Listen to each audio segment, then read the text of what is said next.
सिर्फ एक उंगली की जरूरत है कि आप देश के भवितव्य को बदल सकते हैं। हम युवाओं से जुड़ना चाहते हैं और उनको उनके लोकतांत्रिक रूप से उनकी ताकत दिखाना चाहते हैं। जो सिर्फ सवाल होते कि इस देश का कुछ होगा नहीं या India is not the dream we are looking at, इसके सारे के उत्तर आपको मिलेंगे। तो आप सब बाहर आइए, आपका हर एक वोट बहुत जरूरी है इस देश की राजनीति का तख्त पलट करने के लिए और एक अच्छी गुड गवर्नेंस लाने के लिए।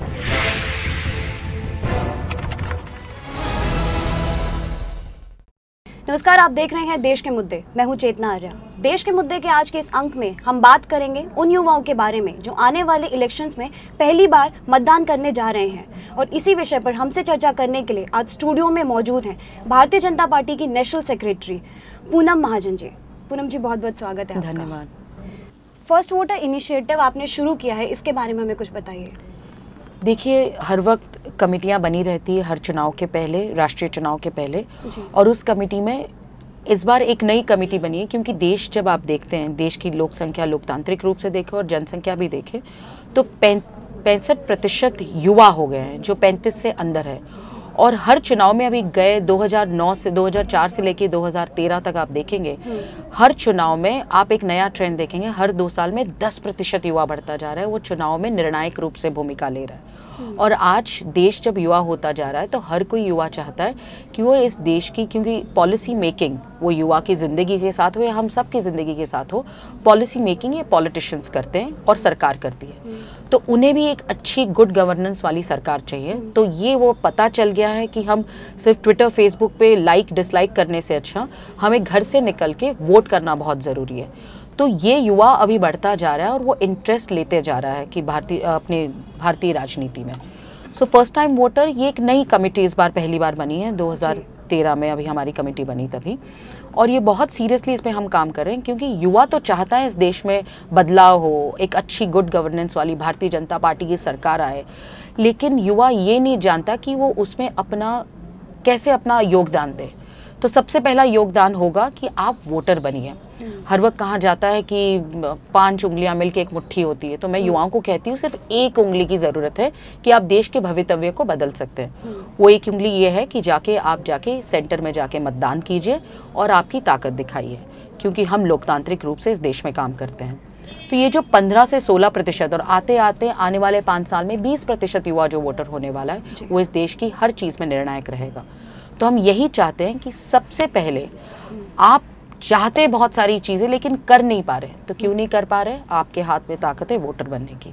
तो मैं सबसे यही अपील करना चाहती हूँ आपके चैनल से भी कि आप वोटर बनिए, और यही हमारी कमेटी का काम होगा। और उस हिसाब से छोटे छोटे काम, वोटर कैसे बनाने हैं, एनजीओ से कैसे हम जोड़ना है, फिर उसके लिए प्रोपेगेंडा क्या होना चाहिए कि वोटर कैसे बने हमारे साथ, और जब आप वोटिंग, अपना नाम किस वोटर रजिस्ट्रेशन में होना चाहिए, ये सारी चीज़ों से हम युवाओं से जुड़ना चाहते हैं और उनको उनके लोकतांत्रिक रूप से उनकी ताकत दिखाना चाहते हैं। यही इस कमेटी का काम होगा। पूनम जी, जब फर्स्ट टाइम वोट करने के लिए जाते हैं, जो न्यू वोटर्स होते हैं, तो बहुत सारे चैलेंजेस फेस करने पड़ते हैं। आपके हिसाब से क्या क्या चैलेंजेस फेस करने पड़ते हैं? सबसे पहले वोटर कैसे बने। अभी हम भारतीय जनता पार्टी के रूप से तो मदद करेंगे, लेकिन जब आप वोटर बनते हैं तो हर कोई मेरे पास आके एक ही सवाल पूछता है कि पूनम जी, मेरे पास वोटर आईडी कार्ड नहीं है।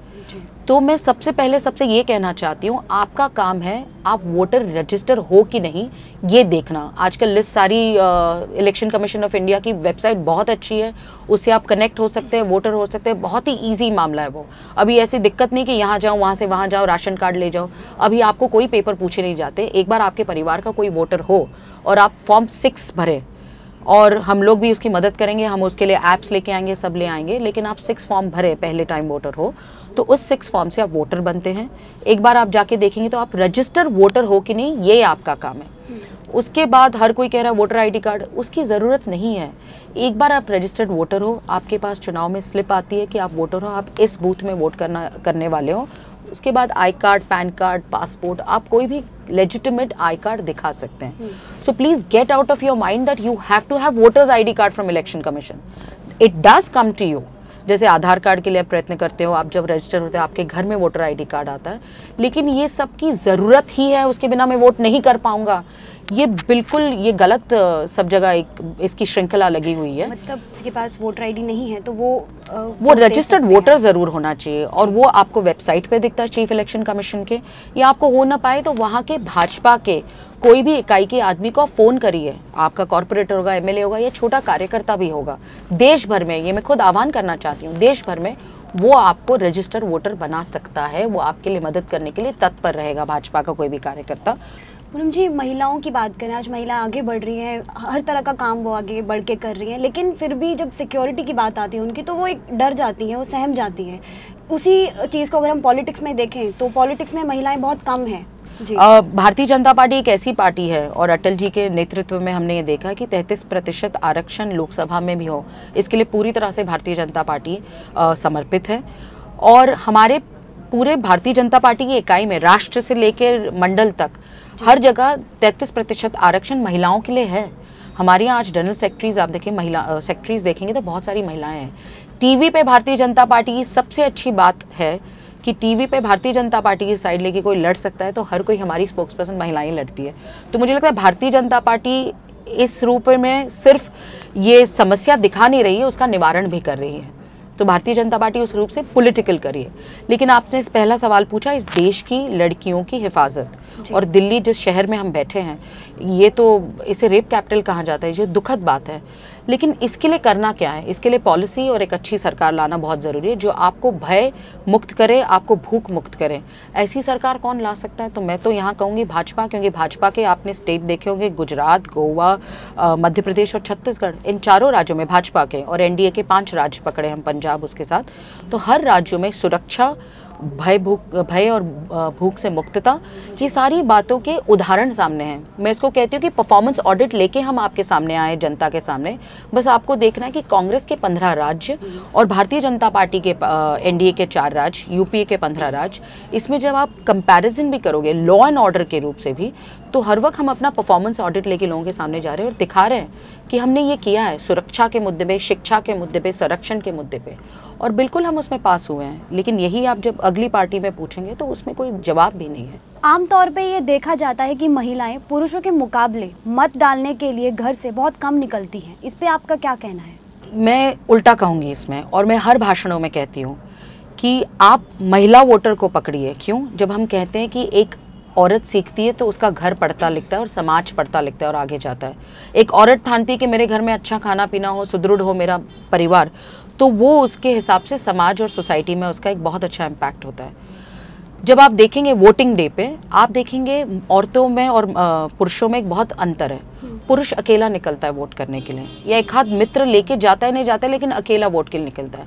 लेकिन महिलाओं में एक एटीट्यूड, आदत है ना कि महिलाएं निकलती हैं पिक्चर देखने के लिए, शॉपिंग करने के लिए, वोटिंग के लिए भी जत्थों से महिलाएं निकलती। कभी भी मैंने एक महिला अपना कार्ड लेके वहाँ पे खड़ी है ऐसे में, मैंने तो हर वक्त ऐसे देखा है, जब भी कभी मैं वोट करने जाती हूँ तभी 4-5 महिलाएं साथ में आती हैं, फिर कहती है अरे कल सीरियल में ये हुआ था, वो हुआ था।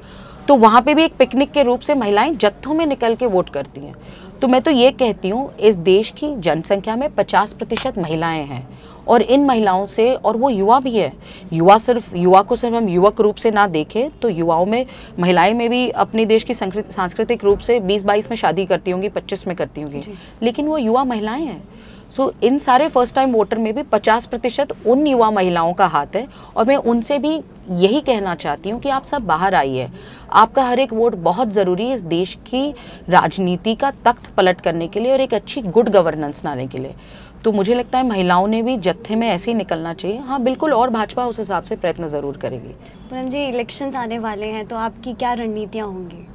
जी, रणनीतियाँ पॉलिटिकली तो हर वक्त वही होती, लेकिन अभी लोग राजनीति से उदासीन हैं, थोड़े ज़्यादा एक्सट्रीम भी उदासीन हो जाते हैं। जब आप सोशल मीडिया में देखते हो, सब जगह देखते हो कि लोग उदासीन हो जाते हैं। लेकिन मैं ये कहना चाहती हूँ, when you look at new leadership, good governance, हम अपना एक प्रोफाइल ऑडिट लेके आए हुए हैं, तो युवाओं से मैं कहना चाहती हूँ कि बाहर आइए। जब कहते हैं अरे यार इस देश की स्थिति तो सुधर नहीं सकती, तो आप सुधारिए। मैं आप सबसे ये दरख्वास्त करना चाहती हूँ।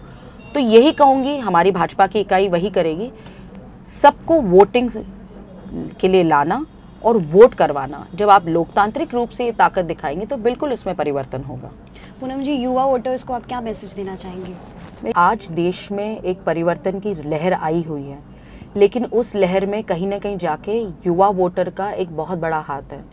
और युवा वोटर सिर्फ एक दूसरे से बात करने से नहीं होगा, जब वो वोटिंग केंद्र पे आएगा और जब वोट करेगा तो ही इस देश का परिवर्तन एक साक्षेप रूप से आपके सामने आएगा। तो मैं सारे देश भर के भाजपा के कार्यकर्ताओं को ये दरख्वास्त करती हूँ और उनको एक रिक्वेस्ट करती हूँ कि सारे युवा voter, first time voter, second time voter और कोई भी वोटर है जो वोट करना चाहते हैं लेकिन वो जानते नहीं क्या कर सकते, लेकिन आप कार्यकर्ता हो, आप जानते हो कि इसकी प्रोसेस क्या है। तो मैं सबसे यही कहना चाहती हूँ, आप अपने मोहल्ले से, अपनी इकाई से, अपने लोगों से, अपने गलियों से जुड़िए, सबको साथ लेके उनको वोटर बनाइए और इस देश की लोकतांत्रिक एक शक्ति को सशक्त बनाने के लिए भारतीय जनता पार्टी ही एकमेव संकल्प है और यही विकल्प है, ये दिखाइए। तो मैं आप सबसे दरख्वास्त करती हूँ, संकल्प यहाँ से लेके पूरे देश भर में हो और भारतीय जनता पार्टी एक परिवर्तन युवाओं के रूप से करके दिखाए, यही अपेक्षा करती हूँ। तो जैसा कि पूनम जी ने कहा कि आने वाले चुनावों में नव मतदाताओं की एक अहम भूमिका होने वाली है, ऐसे में युवा इस मतदान में बढ़ चढ़कर हिस्सा लें। पूनम जी बहुत बहुत धन्यवाद अपना कीमती समय निकालने के लिए हमसे बात करने। युवा टीवी को बहुत बहुत धन्यवाद। आज के इस अंक में बस इतना ही, फिर मिलूंगी, तब तक मुझे दीजिए इजाजत, नमस्कार।